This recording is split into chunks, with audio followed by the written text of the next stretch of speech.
Hi అండి, అందరికీ నమస్కారం. మరి టెట్, డిఎస్సి ఇతర కాంపిటేటివ్ ఎగ్జామ్స్ అన్నింటికీ కూడా తెలుగుకు సంబంధించినటువంటి గ్రామర్ పార్ట్, అది ఏపీ తెలుగు పుస్తకంలో ఉన్నటువంటి పాఠ్యాంశాల బిట్స్ పార్ట్ ఏ రెండు కూడా మీకు ఈ వీడియోలో అందించబడుతుందండి. మరి చాలా ఇంపార్టెంట్ బిట్ డిఎస్సికి కూడా. మరి అన్ని ఎగ్జామ్స్ జరిగేటువంటి ఈ సమయంలో ఈ తెలుగు బిట్స్కి చాలా ఎక్కువ ప్రాధాన్యత ఉందండి. తప్పకుండా ప్రిపేర్ అవ్వండి, స్కిప్ చేయకుండా వినండి. పాఠ్యభాగం పేరు ఉపన్యాస కళ.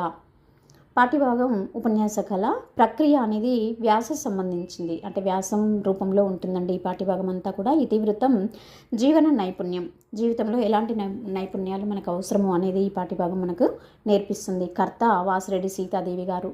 కర్త అంటే ఈ పని చేసినటువంటి వారు, అంటే రచయిత్రి అని కూడా ఇవ్వచ్చు మనం. రచయిత్రి వాసిరెడ్డి సీతాదేవి గారు. కాలం 1933-2007 సంవత్సరం వరకు. జన్మస్థలం గుంటూరు జిల్లా చేబ్రోలు ప్రాంతంలో జన్మించారు తను.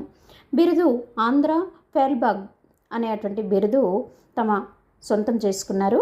వృత్తి జవహర్ బాలభవన్ డైరెక్టర్గా పనిచేశారండి చాలా కాలం పాటు. మరి రచనలు 39 నవలలు, 100కి పైగా కథలు రాశారు వాసిరెడ్డి సీతాదేవి గారు. అలాగే ఈమె రాసిన మట్టి మనిషి అనే రచన 14 భాషల్లోకి అనువాదమైంది. చాలా గొప్ప పేరు సంపాదించుకుందండి ఈ రచన ద్వారా సీతాదేవి గారు. ఈమె నవలలు దూరదర్శన్లో సీరియల్గా, సినిమాలుగా కూడా వచ్చాయి. ఈమె ఆంధ్రప్రదేశ్ సాహిత్య అకాడమీ పురస్కారం 5 సార్లు అందుకున్నారు. అంటే ఎంత గొప్ప రచయిత్రో మనకి ఈ రచన ద్వారా మనకి తెలుస్తుందండి. మరి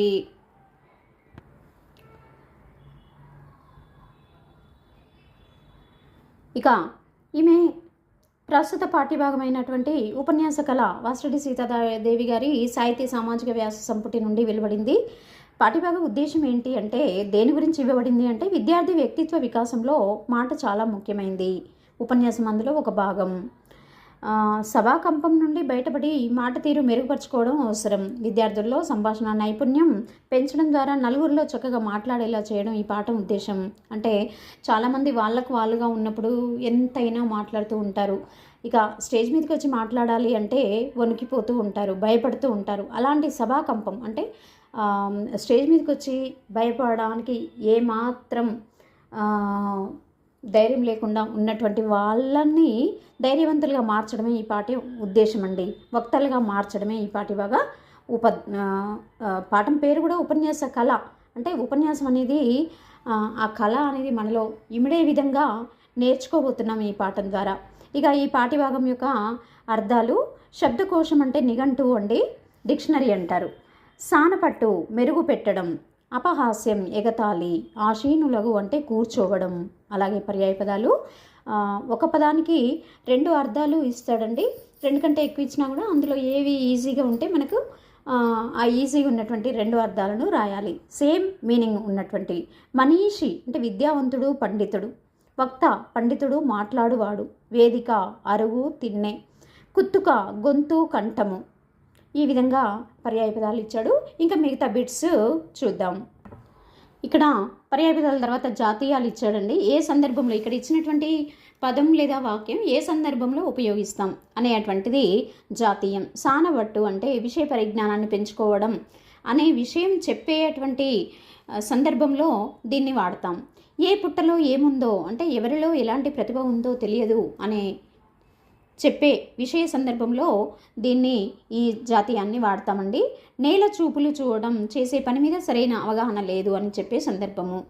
ఆదిలోనే హంసపాదు అంటే ఏదైనా పని చేస్తుంటే ముందుగానే మనకు ఆటంకం ఏర్పడింది అనుకోండి, అలాంటి సందర్భంలో ఈ జాతీయాన్ని వాడతాం.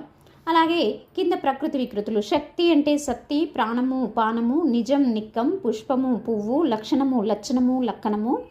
వాక్కు అంటే వాయి వా, కృషి కినుక, పుటకము పుట్ట, గంధం గంధం. అలాగే శబ్దం అంటే సద్దు, బాధ అంటే బాధ, శిఖరము శిఖరము చివర, భాష అంటే భాష. మరి ప్రకృతి ఇచ్చి వికృతి అడగొచ్చు, వికృతి ఇచ్చి ప్రకృతి కూడా అడగొచ్చండి.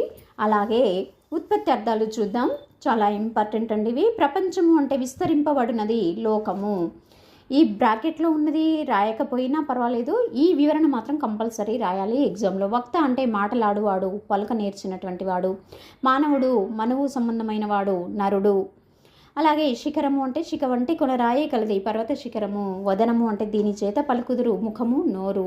భాష అంటే భాషింపబడినది, భాష అని అర్థం. అలాగే కొన్ని సందులండి. మరి ఈ సందులు కూడా చాలా ఇంపార్టెంట్, బాక్సులలో ఇచ్చారు అంటే ఇంపార్టెంట్. పర్ఫెక్ట్గా నేర్చుకోవడానికే ప్రయత్నం చేయండి ఎక్కువగా. 7 ఏళ్ళు అంటే 7 + ఏళ్ళు ఉత్వసంధి. మహోత్కృష్ట, మహా ప్లస్ ఉత్కృష్ట గుణసంధి. మహా ప్లస్ ఉత్కృష్ట, ఆ ప్లస్ ఊ, ఆకు ఊ పరమైంది కాబట్టి ఓ వచ్చింది ఇక్కడ, గుణసంధి. ఎవరన్నారు, ఎవరు ప్లేస్ అన్నారు, ఉత్వసంధి. పొందాలనుకుంటారు, పొందాలి, ఇక్కడ అచ్చు తప్పు పడింది. పొందాలి ప్లేస్ అనుకుంటారు, ఇకారానికి అచ్చు పరమైంది, ఇత్వసంధి. కదిలినప్పుడు, కదిలిన ప్లేస్ అప్పుడు, అత్వసంధి. అకారానికి ఆపరమైంది కానీ ఇక్కడ దీర్ఘం రాలేదు కాబట్టి ఇక్కడ అత్వసంధి. ఒకవేళ ఇక్కడ దీర్ఘం వస్తే సవర్ణ దీర్ఘ సంధి. ఉన్నత ప్లేస్ ఉన్నత, గున్న సంధి. అకారానికి ఊపరమైతే ఓ వచ్చింది చూడండి ఇక్కడ, తో అనేది. ఉత్తమమైనది, ఉత్తమము ప్లేస్ అయినది, ఉత్వసంధి. స్వోత్కర్ష, స్వోత్కర్ష, స్వ ప్లస్ ఉత్కర్ష గుణసంధి. అకారానికి ఏమైంది, అకారానికి ఊపరమైంది కాబట్టి ఇక్కడ ఓ వచ్చింది. అలాగే కొన్ని ప్రాతాది సంధి పదాలు ఇచ్చాడు. క్రొమ్మావి అంటే క్రొత్త మావి. మున్నుడి, మును ప్లేస్ నుడి. క్రొంజెమట, క్రొత్త ప్లేస్ చెమట. ముంజేతి, ముందు ప్లేస్ చేయి. లే మొగ్గ, లేత ప్లేస్ మొగ్గ. అలాగే మీగడ, మీదు ప్లేస్ కడ. అలాగే ఇక్కడ కొన్ని సమాస పదాలు ఇచ్చాడు, చూద్దామండి. ఈ సమాసాలు కూడా చాలా ఇంపార్టెంట్ పదాలే, మరి ఎన్ని కూడా వదిలిపెట్టడానికి లేదు. ఇక్కడ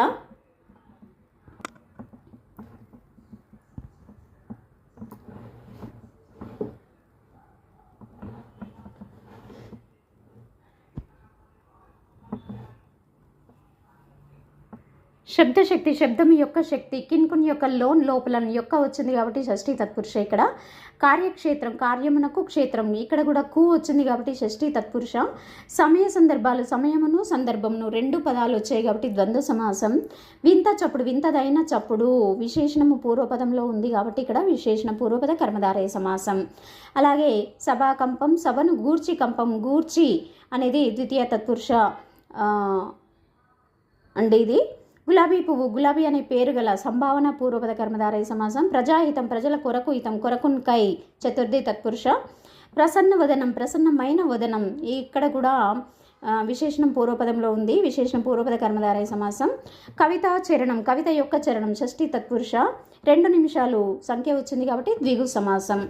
అలాగే ఇక్కడ వాక్యాలు రకాలు. నేను వేదిక మీద ఎలా ప్రవర్తించాను, ఎలా అనేది వచ్చింది కాబట్టి ప్రశ్నార్థక వాక్యం. ఈ వాక్యాలు చాలా చాలా ఇంపార్టెంట్.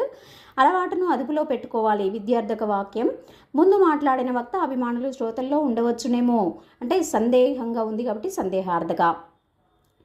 అది ప్రయత్నిస్తే వచ్చేది కాదా, ప్రశ్నార్థక వాక్యం. గులాబీలో ఉండే సుగంధాన్ని నింపగలమా, ప్రశ్నార్థక వాక్యం. ఇందులో అన్ని బిట్స్ కూడా చాలా ఇంపార్టెంట్ అండి. మీకు ఎలాంటి డౌట్ ఉన్నా కమెంట్ సెక్షన్లో తెలియజేయండి. తెలుగు బోధన ఛానల్కి please like, share, subscribe. Thank you.